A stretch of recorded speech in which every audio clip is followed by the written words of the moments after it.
안녕하세요.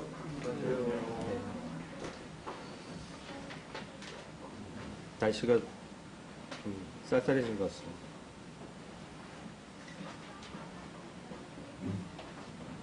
한 주간도 평안하게 지내셨는지 구정 연휴가 좀 길었다는 생각이 들 정도로 푹 쉬었던 것 같습니다.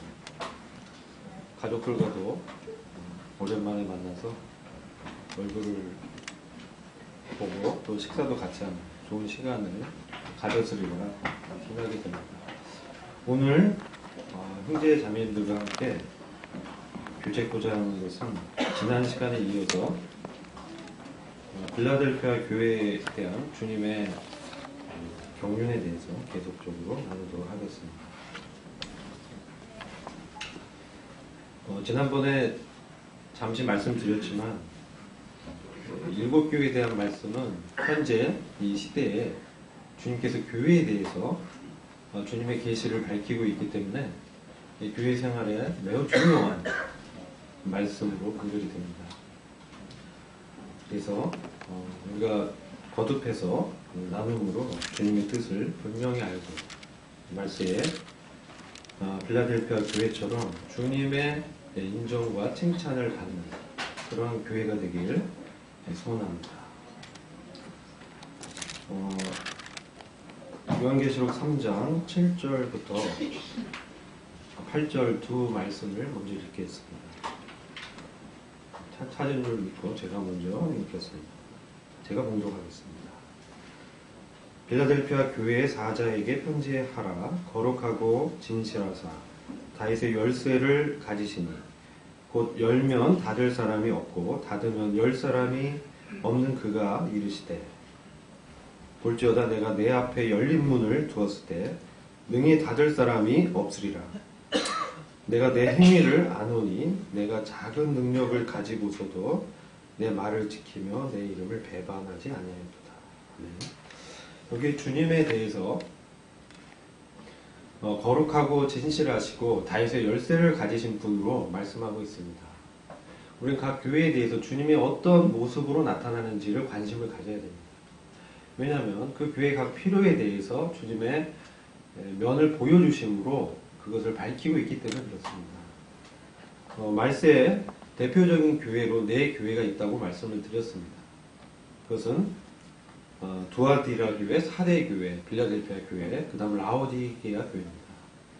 그 앞에 있는 에베소, 서머나 버가마 교회는 초기 교회이고요. 두아디라 교회부터는 주님의 재림을 말씀하고 있습니다. 따라서 주님이 재림할 때에 남아있는 교회는 네 교회라는 것입니다. 그 두아디라 교회가 제일 앞에 있죠. 대표적 의미가 있습니다. 그리고 그 중에 유일하게 주님의 칭찬을 받고 책망이 없었던 교회가 빌라델피아 교회였습니다. 다른 교회들은 주님의 책망이 있었습니다. 그렇다면 분명히 우리에게 주님이 보여주시고자 하는 것은 바로 이 빌라델피아 교회의 모습이 주님이 원하시는 말세의 교회의 이 모습이라는 것을 저에게 보여주시는 것이죠. 그리고 거기에 나타난 주님의 세 가지 특징이 이 말세에 우리가 주님 앞에서 어떤 태도를 가져야 될지에 대해서 분명하게 계시해주고 있다는 것입니다. 그 중에 제일 첫 번째 말씀하는 것이 이 거룩입니다. 그래서 우리는 지난 시간에 말씀 후미에 잠깐 언급했지만 그 이어서 이 거룩에 대해서 좀 더 자세하게 말씀을 드리고자 합니다. 주님은 거룩하신 분이라고 말씀하고 있습니다. 우리가 생각하는 거룩과 주님이 말씀하시는 거룩에 차이가 있다고 생각합니다. 왜냐하면 우리가 생각하는 거룩은 죄가 없는 도덕적인 깨끗함만을 말할 수가 있겠지요. 사전적 정의가 그렇습니다. 그러나 성경에서 말하는 이 거룩은 이 성별의 의미가 있습니다. 성별의 의미는 어떤 것이냐면은 하나님의 목적과 뜻을 위해서 자기를 구별했다는 것입니다. 그러니까 주님의 거룩은 하나님 아버지의 뜻을 이 땅에서 이루시기 위해서 자신을 분리해서 하나님께로 떼어 두었다는 거죠. 그분의 생명과 그분의 시간과 그분의 모든 행동과 이 삶을 하나님 아버지의 뜻을 이루기 위해서 구별시킨 그런 측면을 말씀하고 있는 것이죠. 이게 거룩입니다.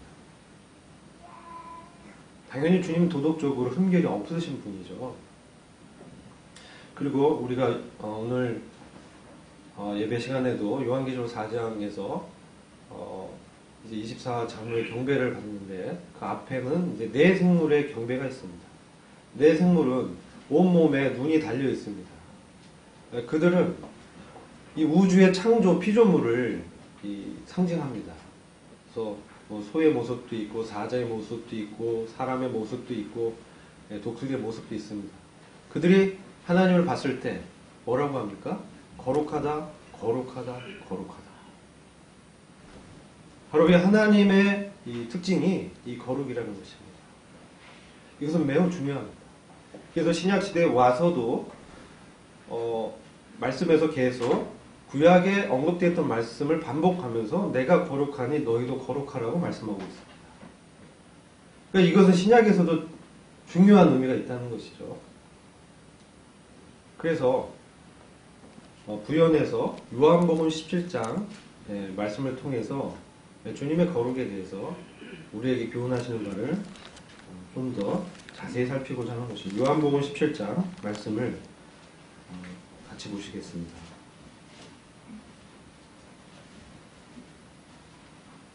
요한복음 17장은 주님의 이 기도로 매우 유명한 장이죠. 요한복음 17장 후반부 보면 17절을 보겠습니다. 15절부터 좀 살펴보면 내가 비옵는 것은 저희를 세상에서 데려가시기를 위함이 아니요 오직 악에 빠지지 않게 보존하시기를 위함이니이다. 주님이 아버지께 기도드리면서 이제 제자들, 주님을 믿는 사람들이 에 대한 기도하시는 거죠. 근데 이 세상에서 그냥 데려가면 얼마나 좋겠어요. 물론 십자가 우편에 있던 강도는 바로 낙원에 갔지 않습니까? 그거는 조금 약간 예외적인 케이스 같아요. 물론 임종 전에 주님을 믿고 구원을 받아서 가시는 분도 꼭 계십니다. 그 전까지 믿지 않으시고 버티시다가 이 죽음 앞에서 겸허하게 자기 욕심, 고집을 내려놓고 주님을 주와 구주로 영접하는 것이죠. 그런 경우를 제외하고는 대부분이 믿은 이후에 이 세상에서 사는 것이죠. 근데 바로 데려가면 얼마나 좋겠어요. 그럼 걱정이 없잖아요. 바로 주님 나라 가니까. 저도 빨리 주님 나라 가고 싶어요. 정말 그래요. 이 땅 제가 세상에서 경험을 봤을 때 정말 주님의 나라가 얼마나 아름답고 얼마나 영광스러운가. 이 땅은 사실 불태워지기 위해서 잠시 보존되고 있는 것이거든요. 말씀에 가면. 결국은 이 땅은 멸망합니다. 이 땅의 어떤 번성, 산업, 여러 이제 발전하는 거, 또 사람들이 이것을 개발하고 발전시켜서 하나님 없이 이제 살려고 하는 것이죠. 그러나 그것은 제한되어 있습니다. 그리고 주님의 심판과 주님 다시 오심이 예언되어 있는 것이죠. 이와 같은 이 세상 가운데 왜 우리를 두셨을까? 이걸 봤을 때 주님의 기도를 통해서 알게 됩니다. 17절 보시면 저희를 진리로 거룩하게 하옵소서. 아버지의 말씀은 진리입니다. 바로 이 말씀으로 우리가 거룩하게 돼야 될 필요가 있는 것이죠. 이것은 제자들 향한 기도 제목이었습니다. 그들의 구원을, 그들이 지옥에 떨어지지 않는 것을 얘기한 게 아닙니다. 이것은 이 세상에 살아갈 때 그냥 데려가도 되지만 그렇지 않고 오직 악에 빠지지 않게 보존하시기 위해서 주님이 기도하시면서 특별히 하나님의 말씀으로 거룩하게 해달라고 말씀하는 것입니다. 그럼 모두의 이 거룩에 대해서 도덕적인 정결함, 깨끗함과 아버지 하나님의 뜻을 위해서 구분된 이 성별을 말씀드렸죠. 근데 여기에 더 나가서 18절, 19절을 읽어보면 아버지께서 나를 세상에 보내신 것 같이 나도 저희를 세상에 보내었고, 우리가 지금 예배당에 모여서 주님을 예배드리지만 결국 세상에 또 나갑니다. 내일이면 또 직장 가고 또 학교에 가고 또 가정에서 일선에서 우리 처소에서 나가서 또 삶을 살게 됩니다. 근데 여기서 하나님 말씀으로 거룩하게 되는 것이 우리 주님의 기도 제목이었다는 거죠. 근데 이 세상에 보냈다는 거예요. 이 세상에 그냥 무슨 산속에 들어가서 혼자 돛 닦는 것이 아니라 이 정말 힘들고 어렵고 또 믿지 않는 자들과 함께 있는 이러한 어려운 환경 가운데서 우리를 단련하시는 거죠. 그러시면서 주님이 이 말씀을 더하세요.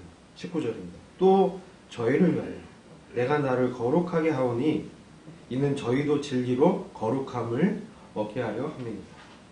아직 이 전까지는 제자들이 주님이 원하시는 거룩함을 얻지 못한 상태라는 거죠. 우리도 마찬가지입니다. 우리가 우리의 신분이 주님과 함께 하늘에 앉혀진 자지만 그래서 거룩한 자입니다. 우리는 주님의 피로 우리의 양심에 뿌려져서 우리 양심이 깨끗해 되어졌고 하나님을 섬기기에 합당하게 온전하게 된 자입니다. 이게 우리의 신분입니다. 우리가 주님과 함께 연합해서 하늘에 주님과 함께 있는 자입니다. 근데 이것은 이 세상에 남겨진 이 중요한 목적이 그 삶이 그의 그 상황이 그의 삶의 모습이 바로 그 주님의 거룩을 실제로 나타내는 목적이 있다는 것이죠.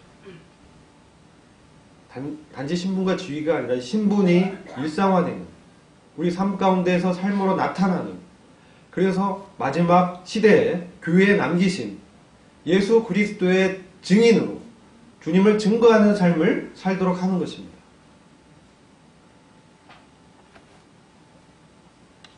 그래서 이 주님께서 먼저 본을 보이신 것입니다. 이 19절에 내가 먼저 거룩하게 하겠다 말씀하고 있죠. 주님께서 스스로 아버지 뜻을 이루시기 위해서 가신 그 삶 자체가 거룩한 삶이에요. 그러니까 주님은 자신의 삶을 본으로 보이셨습니다. 그리고 이런 삶이 주님과 같은 성품과 인격과 주님의 그 행동과 주님의 아버지 앞에서 태도와 사람들을 대했던 그 사랑과 긍휼함과 그 아름다운 주님의 모습이 이 땅 가운데 우리 삶 가운데 성령님의 역사로 열매를 맺게 하시는 것이 주님의 기도 제목이었다는 거죠. 근데 그것을 가능케 하는 것이 다른 게 아니라 진리입니다. 하나님의 말씀입니다. 하나님의 말씀이 우리를 거룩하게 하는 것입니다. 이것은 우리의 신분적 거룩이 아니라 실제로 거룩하게 하는 것입니다. 그래서 매우 중요합니다.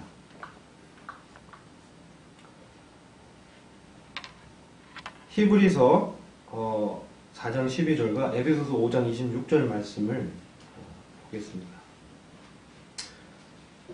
먼저는 에베소서 5장 26절 말씀을 읽고 히브리서 4장 12절 말씀을 보겠습니다. 에베소서 5장 26절 말씀은 찾으신 줄 읽고 제가 읽겠습니다. 이는 곧 물로 씻어 말씀으로 깨끗하게 하사 거룩하게 하시고 자기 앞에 영광스러운 교회로 세우사 티나 주름 잡힌 것이나 이런 것들이 없이 거룩하고 흠이 없게 하려 하십니다. 이 물로 씻어 말씀으로 깨끗하게 하사 거룩하게 하시고 하는 말씀이죠. 근데 이해가 잘 안 돼요. 어떻게 말씀으로 날 깨끗하게 하겠는가? 근데 그렇다고 말씀하고 있어요. 그 과정을 저는 히브리서 4장 12절에서 말씀하고 있다고 분별이 됩니다. 그럼 어떻게 말씀이 우리를 깨끗게 하고 거룩하게 하는가? 그 과정, 그 기능, 메커니즘을 히브리서 말씀에서 보겠습니다. 히브리서 4장 12절입니다.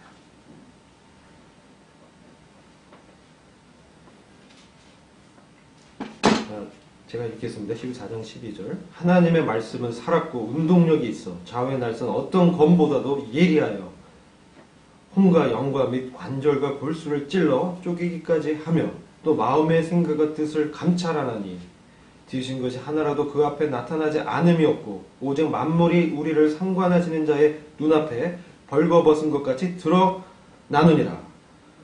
그러므로 우리에게 큰 대제사장이 있으니 승천하신 자 곧 하나님 아들 예수시라. 우리가 믿는 도리를 굳게 잡을지어다. 아멘. 이 히브리서 말씀이 중요한 것은 이 땅 가운데 사는 이 그리스도인의 삶의 측면을 다루고 있습니다. 왜냐하면은 이 유혹이 많았거든요. 다시 종교로 돌아가려는 시험이 있었습니다. 그래서 많은 사람들이 그 시험에 유혹되고 미혹되어서 유대교로 다시 돌아가게 됐어요. 그런 상황에서 우리도 얼마든지 다시 신앙의 생명에서 떠나서 종교 체제 안으로 돌아갈 수가 있어요. 그래서 이 땅은 사실은 이 세상은 광야 같은 세상이에요. 우리가 하늘의 주님과 연합된 자지만 이 땅의 삶은 광야 같은 세상을 지금 통과하고 있습니다. 근데 히브리 이 그리스도인들에게 말씀하신 것이 뭐냐면은 성령님의 말씀, 성령으로 그에게 나타난 말씀과 예수 그리스도의 제사장직이 되었습니다. 이 땅 가운데 있는 시험과 유혹과 그리고 이 넘어지고 실패하고 연약과 또 의지적인 죄들을 어떻게 해결하는가. 그게 결국 우리가 주님을 닮아가는 거룩을 실제화하는 과정이잖아요. 근데 여기는 이렇게 말씀합니다. 하나님의 말씀은 살아있다. 여러분 하나님의 말씀은 살아있음을 경험하고 계신지 모르겠어요. 하나님의 말씀 살아서 역사합니다. 운동력이 있습니다. 활기가 있습니다. 그래서 우리는 날로 사실 새로워지는 거예요. 왜? 우리가 말씀을 읽고 그게 우리의 뇌에 축적되는 게 그치지 않고 우리 양심을 읽게 하고 우리의 영을 새롭게 하고 우리에게 주님을 이렇게 드러내는 것이죠. 그래서 우리가 거기서 그리스도를 힘입어서 우리의 구원이 온전해지는 겁니다. 예수님을 힘입어서 우리가 주님을 닮아가는 것입니다. 근데 여기서 말씀은 영과 혼과 관절과 골수를 찔러서 쪼갠다고 하고 있어요. 이게 무슨 말씀인가? 이게 중요합니다. 그래서 제가 말씀드린 거예요. 여러 번 강단에서도 이 말씀을 하면서도 구체적으로 말씀을 못 드렸던 것 같아서 말씀드립니다. 여기서 영과 혼과 관절과 골수를 쪼갭니다. 근데 말씀으로 쪼개서 마음의 마음과 생각과 행실을 말씀이 분별하고 감찰한다 이렇게 돼 있어요.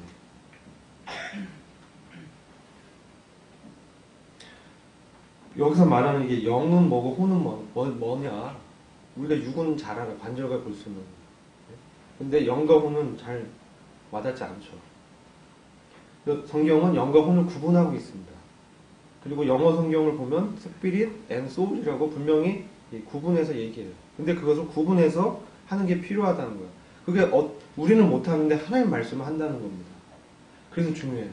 말씀이 우리를 거룩하고 깨끗하게 한다는 거에 있어서 이게 이 말씀의 역할을 말씀하는 거예요. 이 광야에서 우리를 넘어뜨리는 게 뭐였죠? 우리 출애굽기 모세오경 보면 알잖아요. 광야에서 우리를 넘어뜨렸던 거, 이 세상에서 우리를 잡아뜨렸던 거 뭐였죠? 육신이었어. 육신. 그것은 혼적인 거예요. 근데 나 인간의 존재를 얘기하는 거예요. 인간의 존재, 인간의 뜻, 의지, 인간의 감정 그런 것들이 인간의 존재를 소울을 영어로 소울이라고 표현되어 있어요. 소울. 이거 혼입니다. 혼. 영은 스피릿 다른 이거 하나님이 이게 생기를 불어넣어서 하나님의 생명이 죄로 인해서 이 영이 죽게 되잖아요. 하나님과 이 기능하는 교감하는 성령님과 교통하는 그 기능을 하는 게 영입니다. 그래서 고린도 전서 가면 그 사람이 영적이냐 아니면 육신적이냐 이걸 나누고 있어요. 그래서 우리가 이 말씀으로 우리를 깨끗하게 하고 거룩하게 한다는 것은 바로 이 육신, 광야 같은 세상에서 우리를 넘어뜨리고 실패하게 하는 이 육신을 말씀으로 처리하는 것을 얘기하는 거예요. 그래야만 주님의 뜻을 알고 주님의 뜻을 분별해서 주님의 말씀대로 행할 수가 있는 거예요. 그렇지 않으면 어떻게 돼요? 실패하는 거예요. 넘어지는 거예요. 왜 넘어지는지 몰라요. 근데 그게 또 반복이 돼요. 죄를 이길 수가 없어요. 죄의 권세에서 도저히 헤어날 수 없어요. 다람쥐 쳇바퀴 돌듯이 죄를 짓고 회개하고 죄를 짓고 하고 거듭 그런 생활을 반복하는데 자기가 육신에 지금 빠져 있다는 걸 모르겠는 거예요. 구원받은 사람은 계속 죄에 거할 수가 없어요. 사실은. 계속 그 죄를 지을 수가 없어요. 구원받은 사람은. 로마서 6장에서 말씀합니다. 어찌 죄에 거하겠느냐. 계속 그 죄를 반복해서 지을 수가 없어요. 구원받은 생명은. 의심해봐요. 정말 내가 구원받은 그 믿음에 있는가? 내 자신을 확증해야 돼. 너희 안에 예수님, 성령님이 있는지를 시험하고 확증해봐라. 그렇지 않다면 버리운 자인지 의심해봐라. 그렇게 말씀하고 있습니다. 이건 생명의 문제입니다. 생명이 있으면 계속해서 그 죄를 지을 수 없다는 거예요. 뭐 넘어질 수 있고 실패할 수 있는데 죄에 계속 거하는 건 아니라는 거죠. 근데 광야의 삶을 보면 육신에 계속 넘어지는 삶이 이렇게 나타납니다. 결국은 가나안에 못 들어가요. 그래서 이 육신은 뭐냐면 하나님의 말씀으로 판단받지 않는 마음의 생각과 뜻들이에요. 그게 육신이에요. 옛 자아입니다. 혼적인 거예요. 자기 의지. 하나님 말씀에 분별이 안 된, 판단받지 않는 자기 생각과 뜻, 자기 만족을 추구하는 거. 이게 다 육신적이라는 거예요. 근데 하나님의 말씀이 들어오면 우리 안에 살아서 운동력이 있기 때문에 그 육신의 생각과 뜻을 지적하는 거예요. 예리한 검처럼 잘라냅니다. 그 부분이 중요함을 이렇게 말씀하죠. 왜 어떻게 우리가 진리로 거룩해지느냐. 성령님의 교통과 이 교제 가운데서 이것이 나타나게 되는 거죠. 육신의 특징이 뭡니까? 기질적으로 행동하는 거예요. 내 기질대로 행하는 거예요. 하나님 앞에 기도하지 않고 묻지 않고 내 기질대로 행동하는 거. 실패하게 됩니다. 넘어지게 됩니다. 성질을 부리게 됩니다. 화를 내게 됩니다. 혈기를 부리게 됩니다.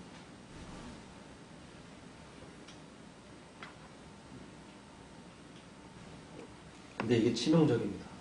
여러분, 하나님의 뜻대로 내가 행한다고 생각하지만 그게 아닐 수 있다는 게 얼마나 치명적인지를 제가 말씀으로 분명하게 보여드리겠습니다. 민수기 20장 말씀입니다.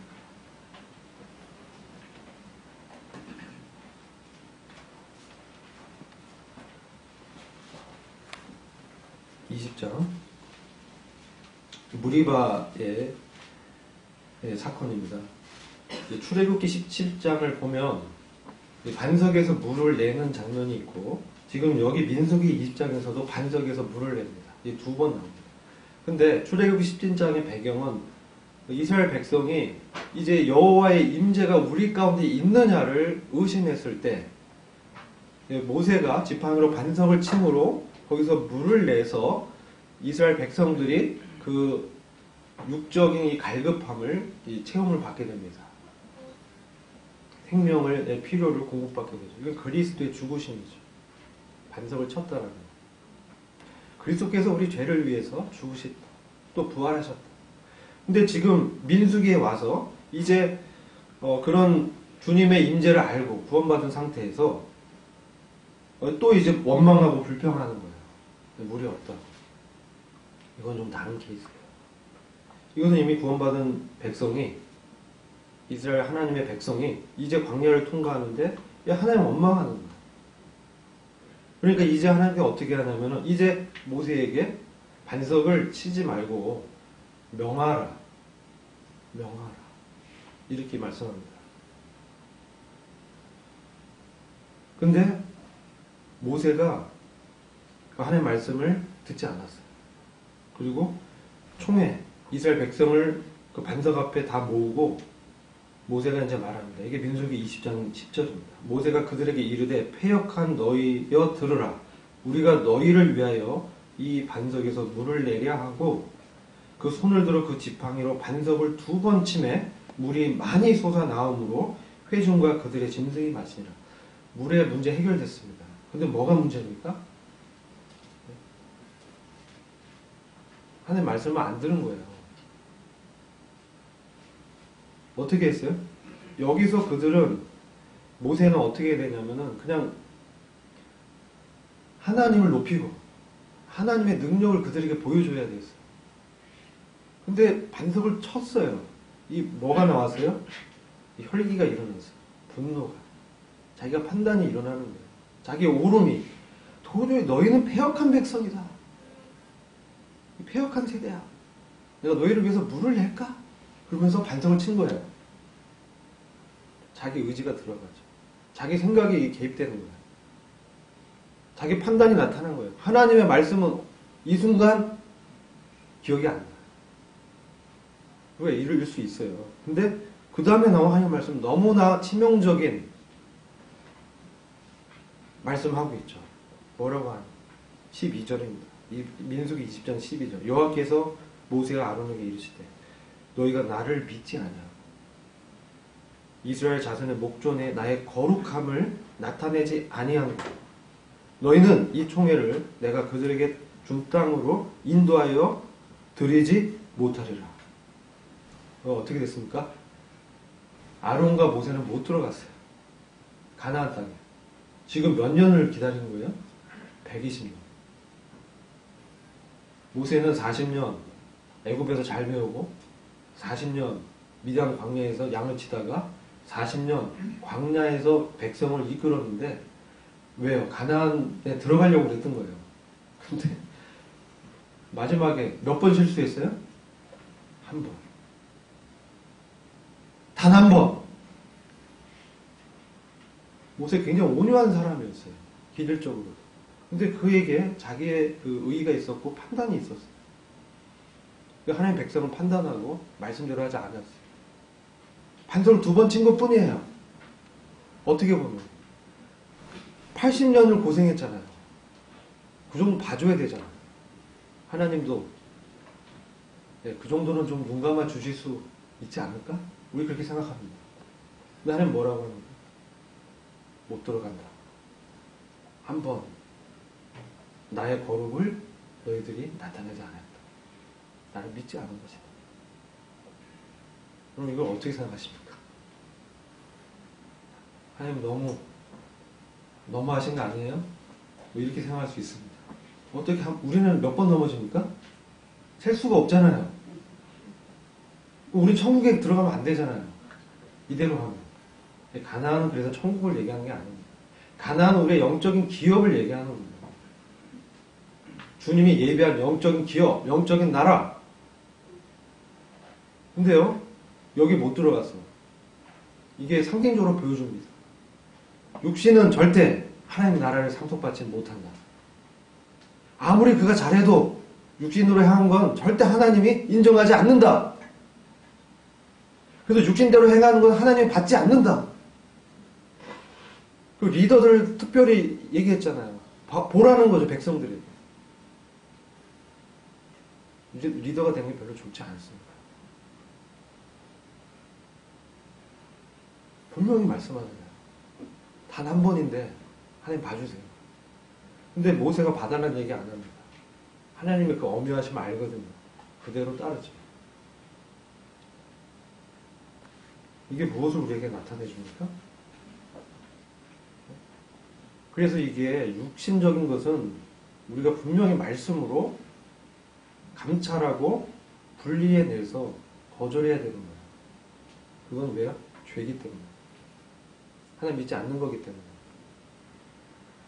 그렇지 않으면 하나님께 인정받지 못하는 거예요. 그래서 빌라델피 교회 마지막 시대 교회에게 주님의 모습을 나타나면서 주님은 거룩하신 분이다라고 말씀하는 겁니다. 내가 거룩하니 너희도 거룩하라. 너희에게 이 세상의 모든 사람들과 더불어 화평함과 거룩함을 쫓으라. 이것이 없으면 너희들은 내 얼굴을 보지 못할 것이다. 히브리서 말씀이에요. 화평함과 거룩함을 쫓으라. 모든 사람들과 이 세상에서 어떻게 하라는 겁니까? 그래서 말씀이 굉장히 중요하다는 거죠. 그리고 마태복음 7장 말씀입니다. 21절 22절입니다. 나더러 주여 주여 하는 자마다 천국에 다 들어갈 것이 아니요 다만 하늘에 계신 내 아버지의 뜻대로 행하는 자라 들어가리라.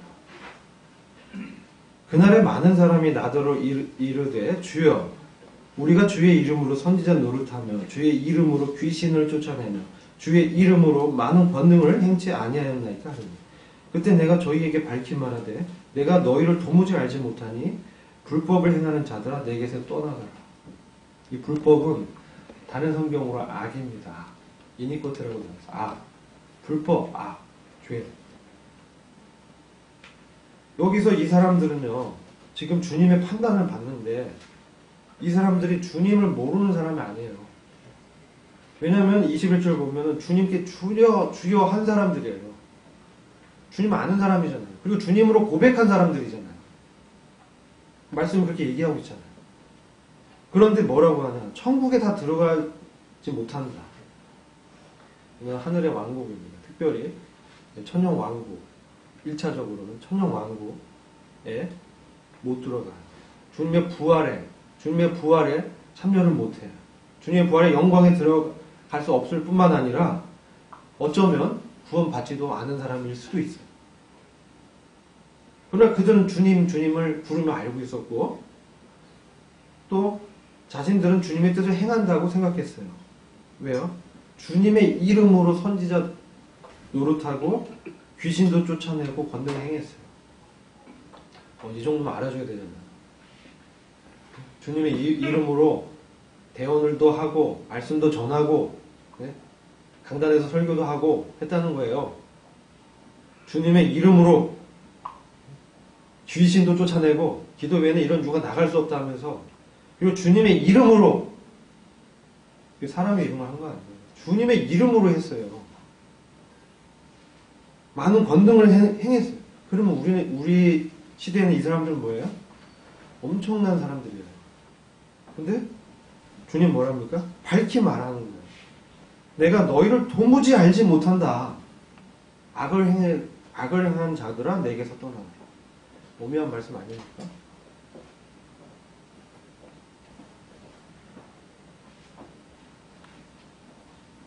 알지 못한다. 이게 다 주님이 알지 못하는 사람. 주님의 이름으로 하고 주님이라고 고백했는데 실상은 주님과 뭐가 없어요? 교제가 없어요. 주님과 교통함이 없어요. 그 마음에 성령이 거하는 사람이 아니에요. 인침이 없었던 것 같아요. 그러니까 근데 이런 일을 행할 수 있다는 거예요. 이게 어떤 교훈이십니까? 구원받지 않으면 이렇게 된다. 이게 아니죠. 우리는 어떤 교훈을 받아야 됩니까? 주님의 이름으로 일을 해도 주님과 상관없이 할 수도 있다는 것을 말씀하는 거잖아요. 그런 거 아닙니까? 저와 이상하게 분별하는 거예요?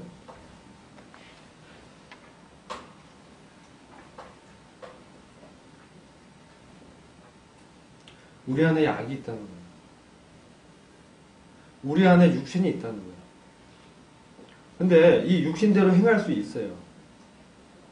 근데 그건 하나님이 인정을 절대 못 받는다는 거니까 이것이 얼마나 중요한지를 말씀드리는 거예요. 왜요? 말씀이 있기 때문에. 전 말씀을 가르치는 사람이잖아요. 그러니까 말씀을 드려야 되는 거예요. 하나님 말씀이 이렇다는 거죠.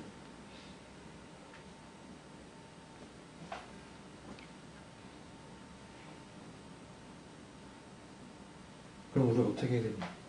이게 중요하죠. 우리 안에 있는 악과 이 육신을 어떻게 해야 되느냐. 그게 중요한 거죠. 그래서 우리는 로마서로 좀 가서 교제를 해야 됩니다. 로마서 7장 6절과 로마서 8장 4절입니다. 로마서 7장 6절과 로마서 8장 4절입니다. 이제는 우리가 얽매였던 것에 대하여 죽었으므로 율법에서 벗어났으니 이러면 우리가 영의 새로운 것으로 섬길 것이요 의문의 묵은 것으로 아니할지라. 자, 여기는 의문의 묵은 것, 즉 율법 규례대로 섬기는 것이 아니라 성령님의 새로운 것으로 섬기는 것을 얘기합니다.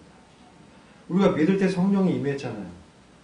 그러면 내 안에 임한 성령님이 말씀을 통해서 계시하고 밝혀주는 걸 말씀하는 거예요. 강단을 통해서, 우리의 교제를 통해서 주님이 말씀하는 것이 있습니다. 그리고 로마서, 이게 영의 새로운 것으로 섬기는 게 필요한 거예요. 우리가 섬기는 건 영의 새로운 것으로 섬기는 거예요.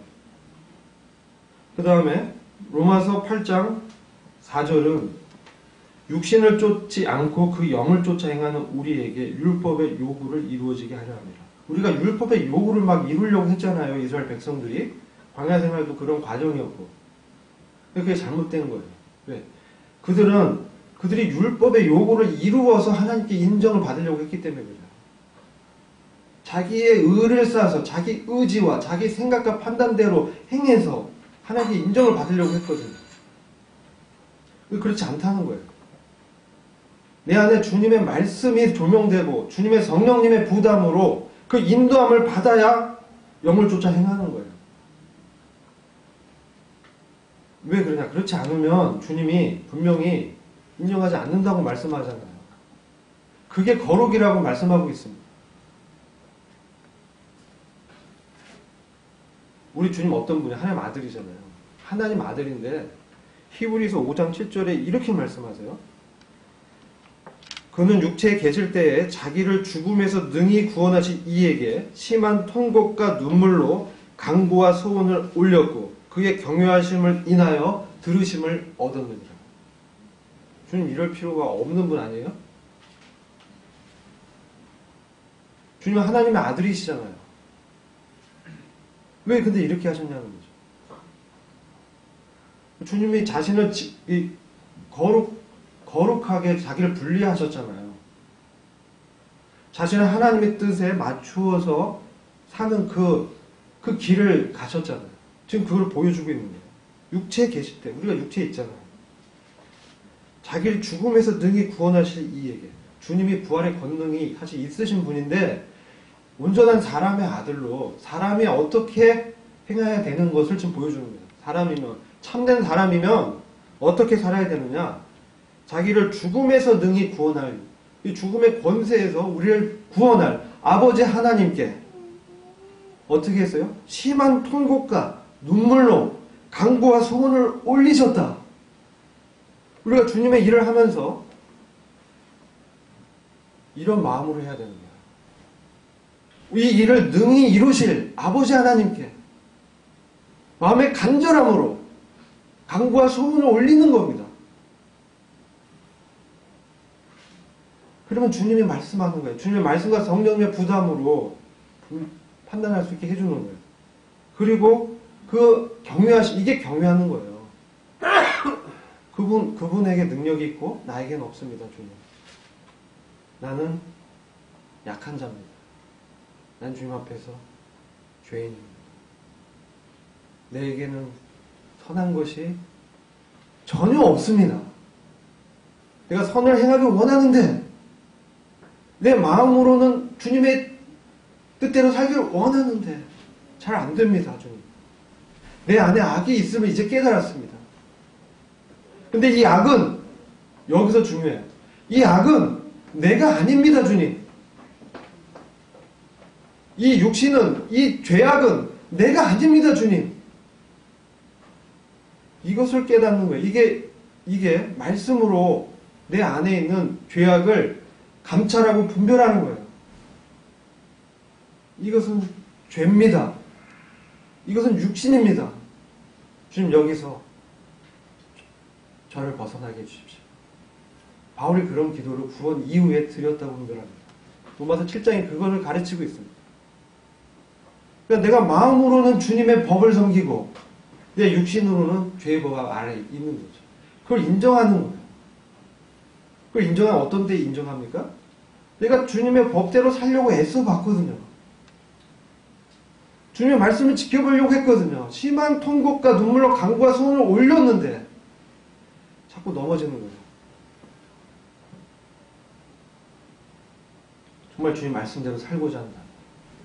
주님의 생명대로 내 안에 주님의 생명이 나타나길 원한다면 이런 주님의 본을 우리는 쫓아야 되는 것입니다. 그렇게 됐을 때 우리가 주님이 그걸 거룩이라고 얘기하는 거예요. 뭐 내가 죄를 몇 번 지고 안 짓고 뭐 그런 게 아니고요. 주님의 뜻이 내 삶을 통해서 이루어지기를 구하고 기도하며 나를 주님 앞에 이렇게 구분해서 분리하는 거예요. 내 안에 있는 죄를 보고 주님께 솔직하게 고백하는 거예요. 그리고 주님을 바라보는 거죠. 그때 주님은 성령님을 통해서 그 영혼에게, 그 성도에게 분명하게 말씀하십니다. 분명하게 인도하십니다. 그걸 쫓는 거예요. 그럼 어떻게 돼요? 율법의 요구가 이루어지는 삶을 살아가는 거예요. 율법의 요구가 뭡니까? 거룩이잖아요. 거룩이잖아요. 의로운 삶이잖아요. 착하게 살고 싶은 마음이 다 있습니다. 마음은 원이로되 육신이 약하다. 우리는 매 순간 주님께 그것을 구하고 물어야 되는 거죠. 주님이 그런 삶을 사셨습니다. 이게 히브리서 5장 7절 말씀이잖아요. 그의 경외하심을 인하여 기도 응답을 받았다. 그게 여기서 주님의 거룩이 어떤 건지를 말씀하는 거예요. 그 본을 사셨어요. 그럼 오늘날 마지막 시대에 빌라델피아 교회에 나타나신 이 주님의 거룩을 보면서 우리가 어떻게 이 땅 가운데 거룩한 삶을 살 수 있을까? 우리로서는 안 됩니다. 그러니까 주님께 우리는 겸손해야 됩니다. 항상 주님 앞에 겸허해야 됩니다. 내 판단을 내려놔야 되는 것입니다. 말씀대로 이루어지기를 구해야 되는 것입니다. 내가 비록 안 될지라도 주님의 말씀대로 이루어지기를 구해야 되는 것입니다. 그 다음에 능력은 우리에게 있지 않기 때문에 능력은 누구에게 있습니까? 우리 안에 사시고 거하시는 주님께 있기 때문에 그 주님께 매달리는 것이죠. 근데 주님의 생명의 능력이 나타나는 것입니다. 그때는 미워하던 사람도 사랑하는 능력이 나타나는 것입니다. 피곤하던 몸에도 주님의 생기의 능력이 나타나서 일을 할 수 있도록 하시는 겁니다. 주님이 그것을 마지막 이때에 우리를 통해서 그 교회의 영적인 본질이 회복되기를 원하시는 것입니다. 기도하고 마치겠습니다. 주님 감사합니다. 주님 오늘도 주님께서